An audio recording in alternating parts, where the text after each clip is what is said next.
Jacque, when you look at this game, it looks like you guys put a lot of emphasis on getting those stops and pushing the pace. What stood out to you guys' ability to disrupt their offense? Yeah, it was interesting. I thought you saw our guys look extremely fresh. I think that was the first thing. We had a lot of juice to start the game and plenty to finish. And to hold them to 45 points in the second half um, was pretty good by a group. And Ben told us out there on the court that it's the trust. You've been saying that, game after game, but how have you seen it? How did you see it kind of grow even tonight? Megan, really what I'm love seeing is you look at one of our huddles where we use the iPad to see what happened on the play before, and you have the group talking to each other and trying to make adjustments at the same time. We didn't have that previously, and so that communication, whether it was a clip guys wanted to see at halftime that we can talk through. So I think that's where the trust is going, to be able to communicate, to be able to ask questions, a little psychological safety, you know what I'm saying, where you can ask and not be reprimanded and try to figure this thing out together. Is there a reasoning why you've seen that improve over time? I think guys want to win. And that's what happens when you're playing winning basketball. You're not thinking about yourself, you're thinking about the group and how the group can get better and how you can add to the group. Is that kind of exemplified by a guy like Kyrie, who's done as much as he has and has accomplished as much as he had going airborne in the fourth quarter with an 11-point lead? Without a doubt, Brian. And we said that to him in the timeout. For him to, and it was a previous rebound also where he ended up tapping one out and going over and just sacrificing his body and just for that play. And so you have guys like that, the leaders on your team, being able to make plays and sacrifice their bodies. It spreads.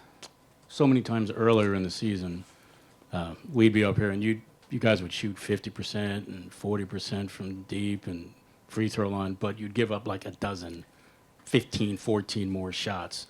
These last few games, I mean, you've actually had an advantage in attempts. How big is that to kind of allow the natural efficiency of the players that you have to come through? Yeah, you're spot on. It's huge. And I think our guys, hopefully, are starting to realize that the equity they put in on rebounding the basketball will pay dividends. And it's extremely hard. We have to play more perfect, I guess, as a team when we give up 7, 10, 15 shots we've had before, where people have had 15 more shots than us. It's just hard to overcome, puts more stress on your defense, and you have to be more perfect offensively. You went 11 deep early in that first half. I know you talked about it pregame, just about how much depth this team has, but what did you see tonight that made you want to do that? Yeah, it was great. I figured guys would have juice, but at the same time, didn't want Kevin and Kai to play 38 minutes either. I think Kevin ends up playing 33 minutes. We're pretty spread across the board, being able to utilize everybody. And the big part was it puts a little bit, honestly, more pressure on the guy to perform, because you do have someone behind you that can sub and come in and play hard and play efficiently and effectively. That happened early to Nick.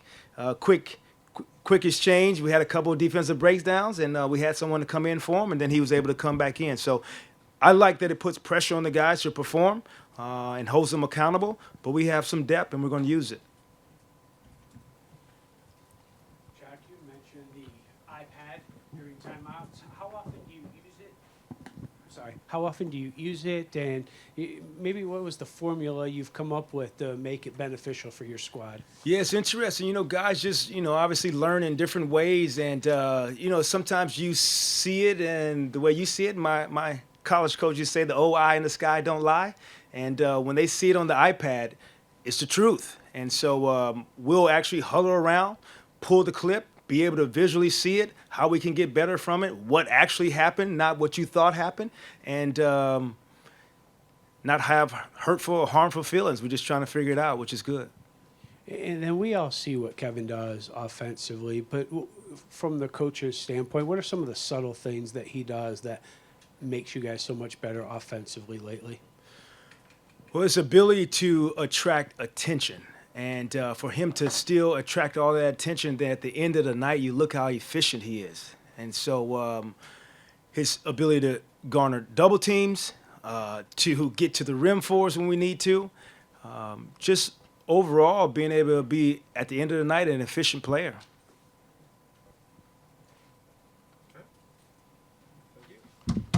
Thank you, guys.